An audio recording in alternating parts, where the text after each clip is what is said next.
That's it. So it's great. This is a clickbait title. And actually, this talk has evolved for B-sides. Was it Leeds? And I thought, oh, I can do something like that. So you were this kind of genesis of this. So to the previous conversation, question about old machines, I'm in another life evolving,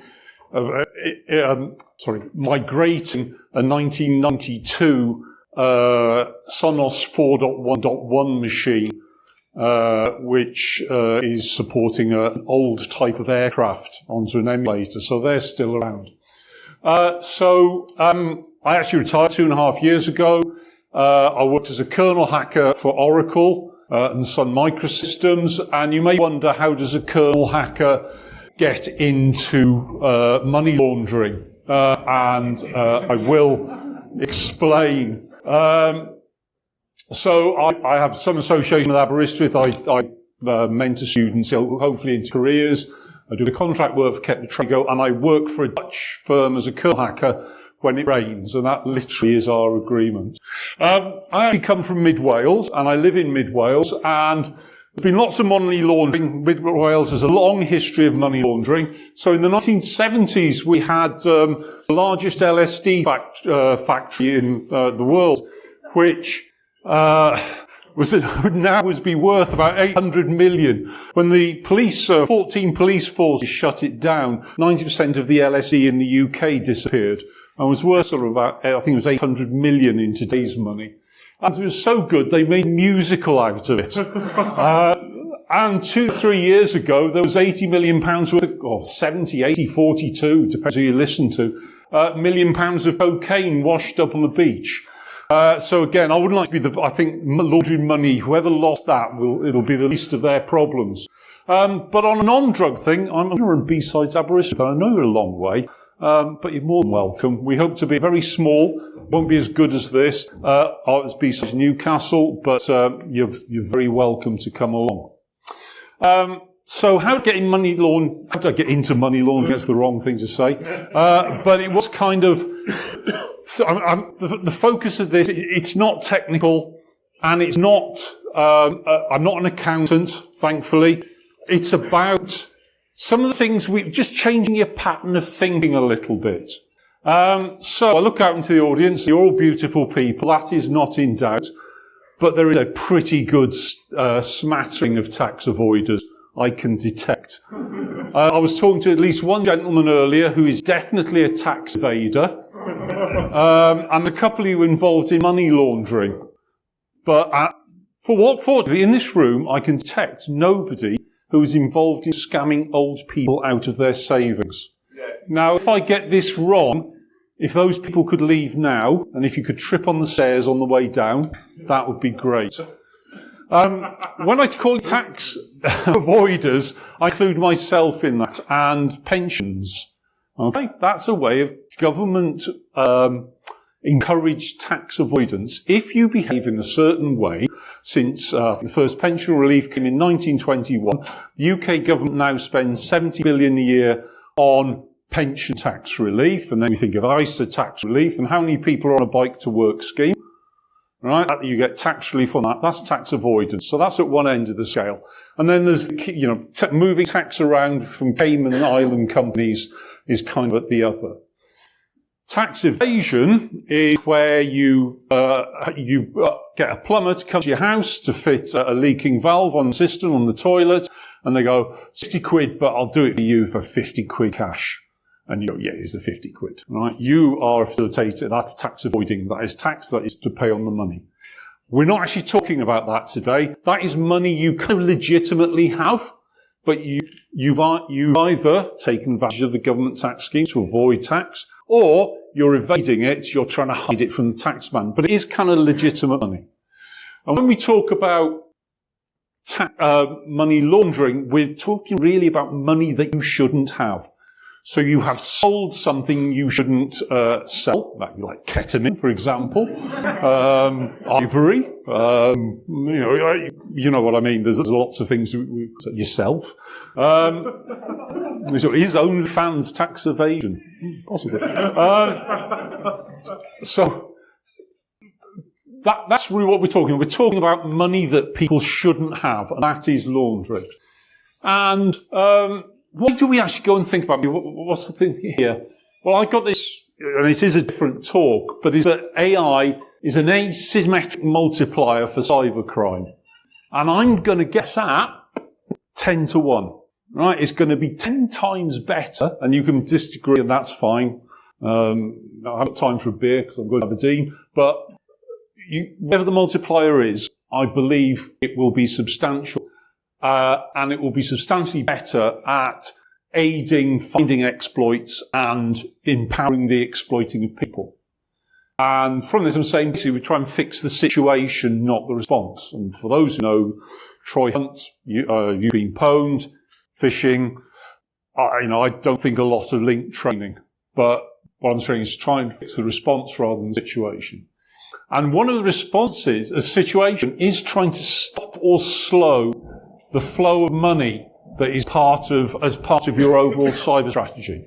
So a couple of case studies, and what I'm trying to get across is think about money when you're thinking about how you avoid getting hit, either in personal life, which I'm going to focus on a fair bit, or when you're in a business situation, because it's just business. So you could have a whole week course on know your customer, the technology of Bitcoin. I'm just doing these to point out a couple of things.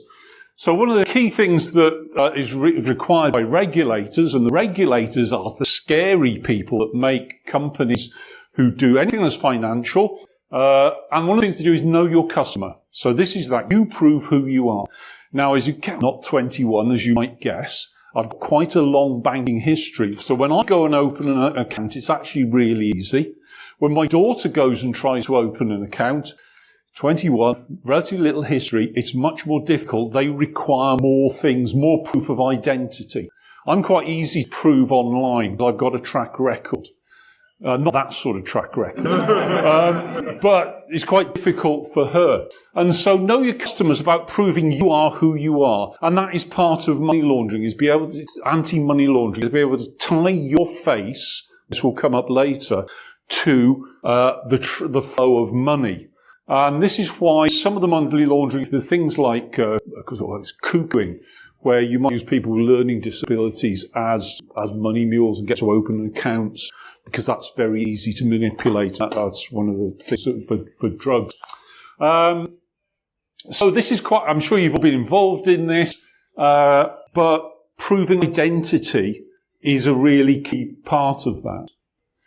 And I don't invest in cryptocurrency. When it appeared, I kind of looked at it and went, oh, crikey, there's a lot of risks here. And one of them, I didn't understand how it wasn't criminal. And it was there to support criminality. And cryptocurrency, for me, you kind of stop people knowing what you're buying, drugs, pornography, whatever else, and stopping others knowing what you sold, drugs, pornography, whatever else.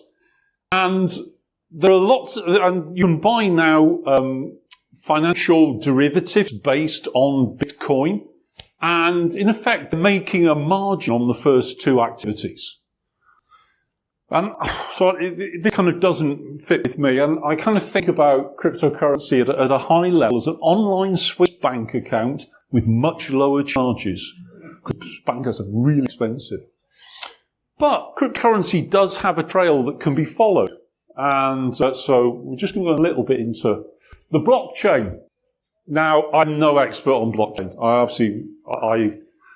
Until about 6 months ago, I kind of understood its principle, but I hadn't delved into it. And in effect, they are blockchains, big long numbers that are cryptographically secure, can't be tampered. They are distributed, and it's a ledger, it's basically a database of transactions. And there is no centralized authority, and that trust is distributed. So all this is great. And I just picked up from a sort of a transactions. There was a Bitcoin here. This was one transaction for just over $22,000, and it was split into two. Now, I don't know what was going on there. I don't know whose transaction it was. Everybody can go and look at the blockchain. You can go and look at other people's transactions. But this splitting is quite trivial. And this is, so I'm priming here for one of the case studies. The thing that surprised me about Bitcoin wallets, which I hadn't looked into, was that the key thing is the private key. So you have a Bitcoin wallet, it stores the private key, which in effect signs transactions. And we can have hot wallets, so those might be online on a phone, or cold wallets, things like YubiKey, hardware devices, or even a piece of paper. And the whole point of a private key is to be able to sign the transaction when you move the Bitcoin. So if you know the private key, you can sign the transaction. There's no concept on Bitcoin of matching that private key to identity. And Bitcoin sort of the sort of whole blockchain philosophy appearing in 2000s. And it seems to me they hadn't really thought about mobile phones and scraping and identity. And this to me is a fundamental weakness in the whole blockchain architecture. So I don't have any investment in Bitcoin or any of those derivatives. But the blockchain doesn't care who should own it. It only cares who can prove control by knowing the private key. And you will see that comes into play later. Right, on this side, this is a LLM chatbot implemented in C for the Obfuscated C contest, because I find that funny. On here are a list of things. You can go and have a look at them. If you're on the slides, I'm happy to share them. But there's mixers that will mix in many Bitcoin transactions so you can't see what's coming in. And tumblers and privacy coins and hopping chains. And they're basically is you put lots of Bitcoin transactions into a pool and then split them out. That's basically what all of these are doing. So it's dark pools where you put Bitcoins in and Bitcoins come out, or other things may come out. You can also use a casino, which takes Bitcoin, and you use it for your bets, and you will lose 10-15% of the casino, but clean money comes out. Or you use a jurisdiction you can't follow into, like China or Switzerland or somewhere like that. I did some work with a Bitcoin company exchange, and every so often, even though this was remote, you'd find cameras going off and people disappearing. And they would be called, they would have private clients, and they would be called out. And you start talking to them at the break, and they go, yeah, they've had money nicked. And they are spending, the customer service managers, the client executive, they are spending most of their time, they might have a subset of customers, trying to follow up money that has been slurped out of Bitcoin wallets, which was quite frightening. I'm glad I didn't invest in Bitcoin. But there are firms, and we're going off into a different direction here where I'm not going to go very deep, that make a really good living at following stolen Bitcoin. And so Chinas, Elliptic, TRM Labs, and they will take 10% of the money that they recover. So, for example, there was the Bybit exchange hack, where there was, I think there was 1.5 billion was stolen, from one of their cold wallet stores. So it's like the exchange. And then there's a pool of money behind that shouldn't be online. But it was actually North Koreans suspected. And Jeff White's book is really good on this. And if you're interested in this area, it's worth following up. And that actually did use, for part of moving the money, they managed to recover tens of millions. And some of it was actually laundered through an exchange, casinos in China. But these companies probably won't chase 20K stolen from a Bitcoin wallet on your phone. Now, I'll talk about the case for a Bitcoin wallet I was involved in. But actually, most transactions, you can follow them if you have enough patience. And I kind of got 3 steps, and then I kind of lost interest, and I wouldn't be able to get it back for them. But the investigators were really good at doing this forensically. but it's got to be a lot of money for it to be worth them to do it. So, this is kind of I had an excellent talk earlier this morning on the Java Node Packet Manager, NPM, and the supply chain attacks. This is apparently the worm from Dune. And the malware was targeted at Ethereum and the supply chain attack. It's like they're going where the money goes. And just because they went for the Ethereum, it could have been much, much worse. But one of the things that has come to me, and I'll talk about the 3 case studies, is that it's very good to have a look what your devices are actually doing. And so one of the ways is proxy man, and to reduce the attack surface. And so what I've gone to do is, actually I've got a second phone. It's all right, I'm either a spy, an adulterer, or whatever else, drug dealer. But all I put on it is my 3 banking apps, Amazon, stealing the money, and OS Maps, because if I'm on a mountain, it's really good to have a spare phone in case the battery of the first one goes. I think the attack surface of OS Maps is bad. And a VPN. And there's a 45 quid a year eSIM. I've got no relation to these people. And it kind of works. For those apps, the Honest Mobile will only do 500 apps. But my money is now not on anything. I will click a link. I would not trust myself to be that diligent. If Troy Hunt can't get it right, then an idiot from mid Wales can't get it right. So I try and separate out anything I do money on. And if you haven't had to play with Proxyman, I really recommend it, because I had no idea on my laptop that there was a Skype agent running. I have never used Apple Music. And it was like, I thought I'd pay attention to these things.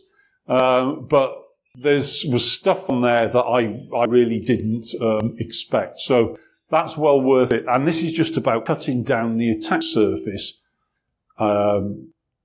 Because I suspect what we see on Bitcoin wallets we'll start to see we potentially see on banking apps. So just 3 case studies. We've got 12 minutes. We'll be very quick. Ruth, on the start there. Ruth does not look like that. She goes swimming in the sea in the summer in Aberystwyth, and she's 94. And her children live in Lincoln, Derby, and Lancaster. So every so often I get a call. And the latest one was that she had a damaged roof. So this is just, we're looking at damaged roof in the middle. Why?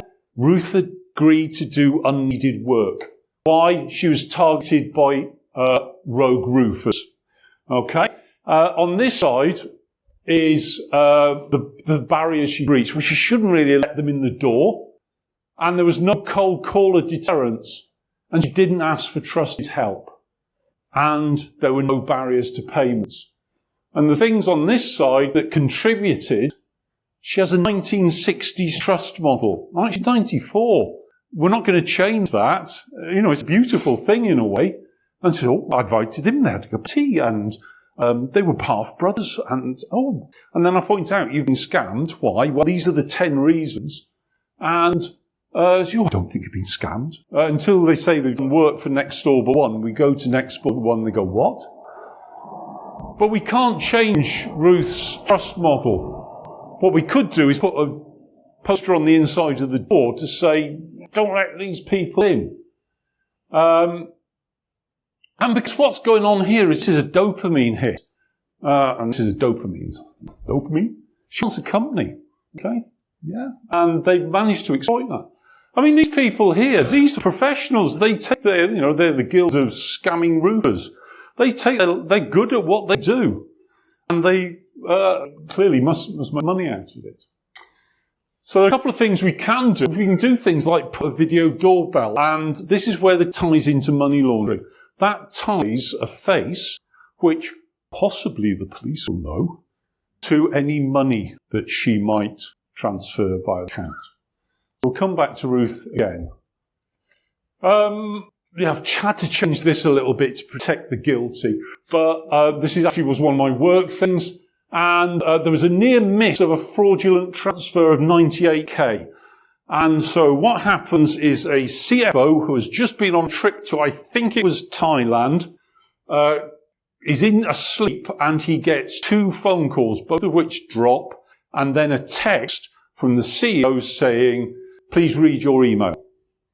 Okay, he is in, planet jet lag, and he reads the email and says, can you please make this transfer for 98k so that we can start due diligence on the acquisition we talked about. Okay.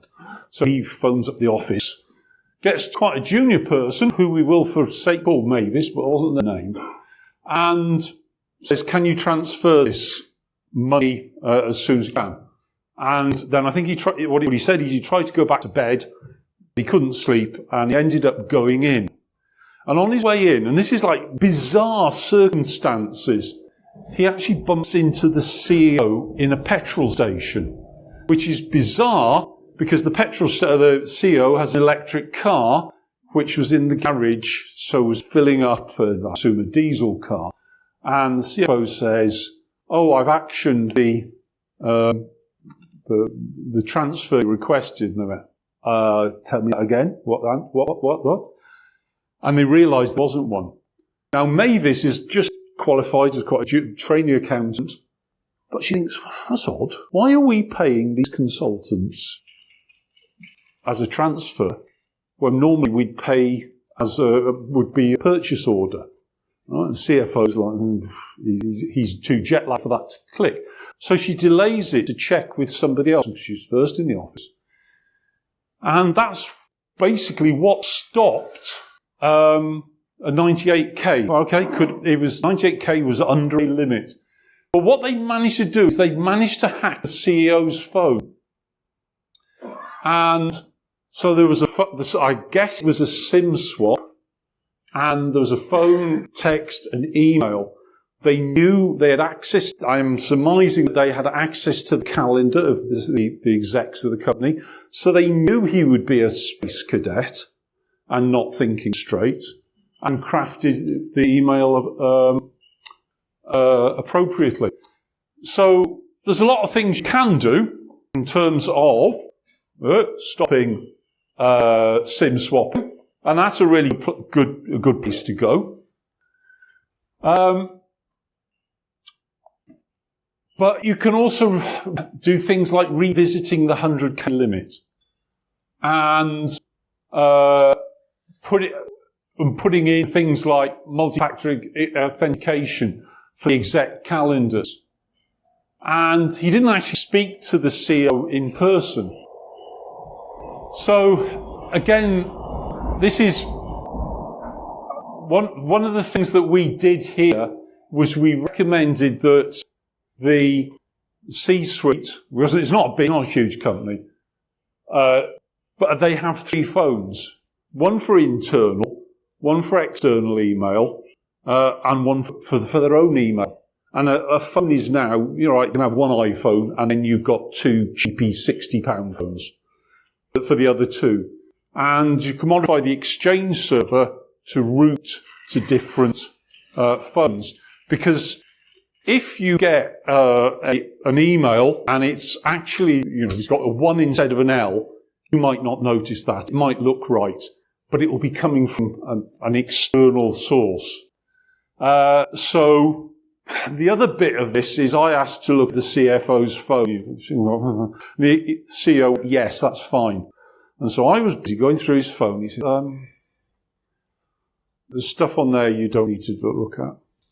Okay, fine. Okay, I'll sit with you while you look through it. And hold that thought, because it comes back in the next one. There's a common theme here. But you can kind of imagine what it was.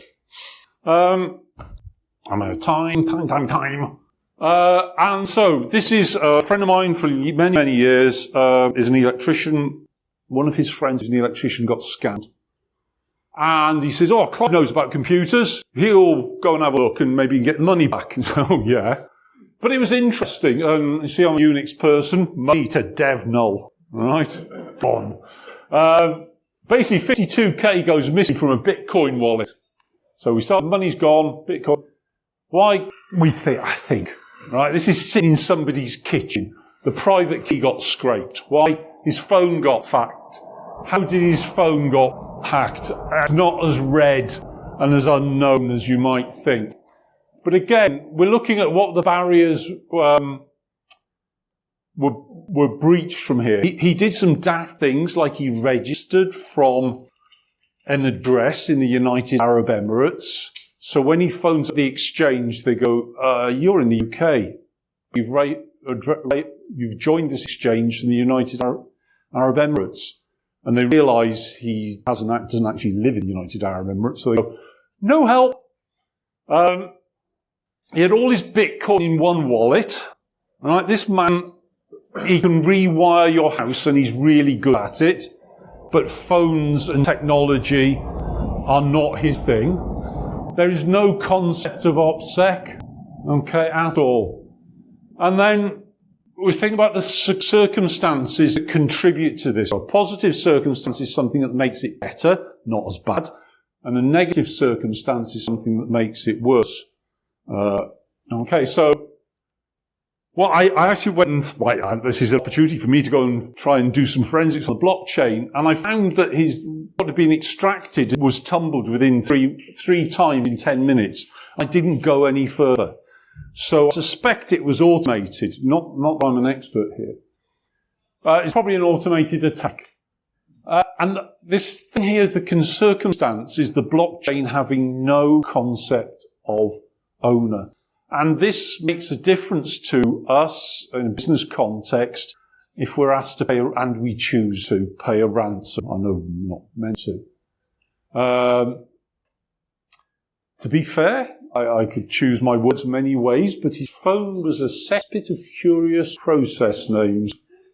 And he also had a number of friends from the internet who may not have been quite who they said they were, who were all, and again, go back to the CFO. I think the CFO had friends from the internet. Almost out of control, dopamine. And so I think that there's a principle here is different phones for fun and profit. You're throwing the money back.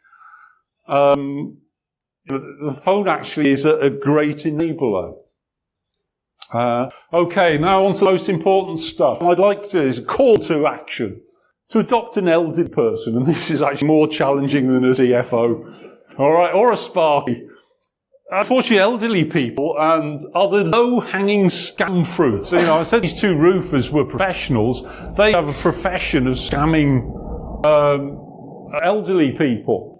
And because they don't roof, bless her, I said she goes swimming in the sea in the summer. She still drives. But her truss model's from the 60s. It's lovely. She doesn't believe it's quite needed. And we can't use a preventative action or a corrective action that relies on memory.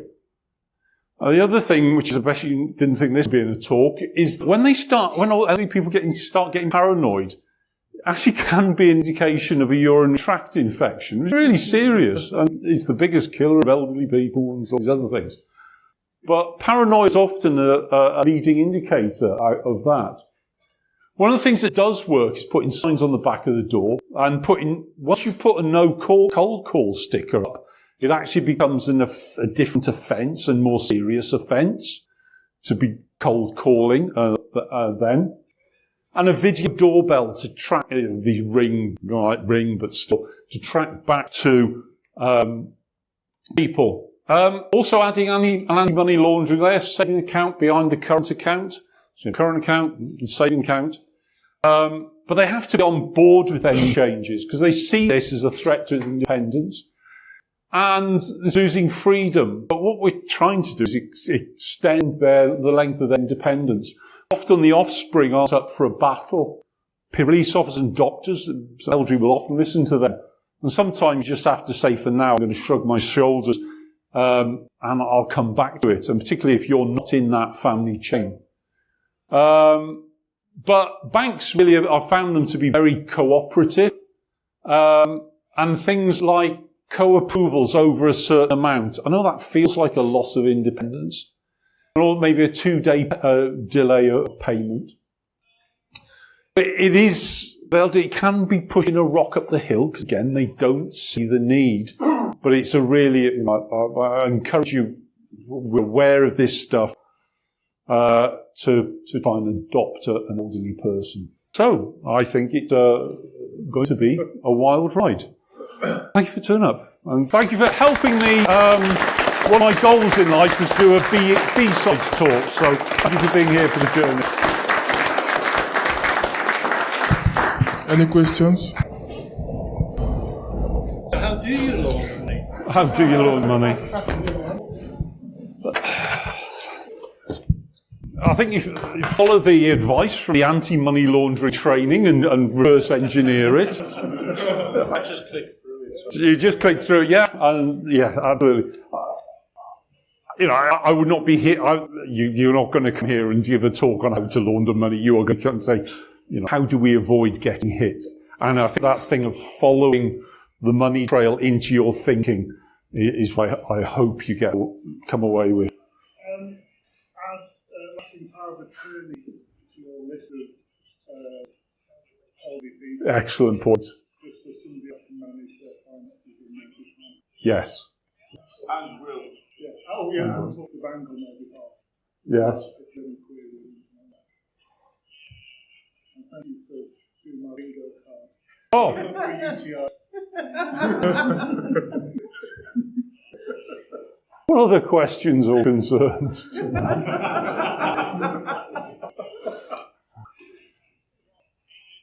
might want to do a slide about debt and what to do about giving people the information to pass on in the event of That's a good point. Yeah. like passwords, phones, getting access to accounts. Yeah. I mean, maybe there's a different talk there, but yeah, I think that would be quite. It's not something I've had to go through myself, so I guess it doesn't. Not yet, anyway. And when I did my parents, it was back in late '90s, so it was kind of a different world then. But yeah, that's a really good point. Thank you. In absence of every other question, thank you.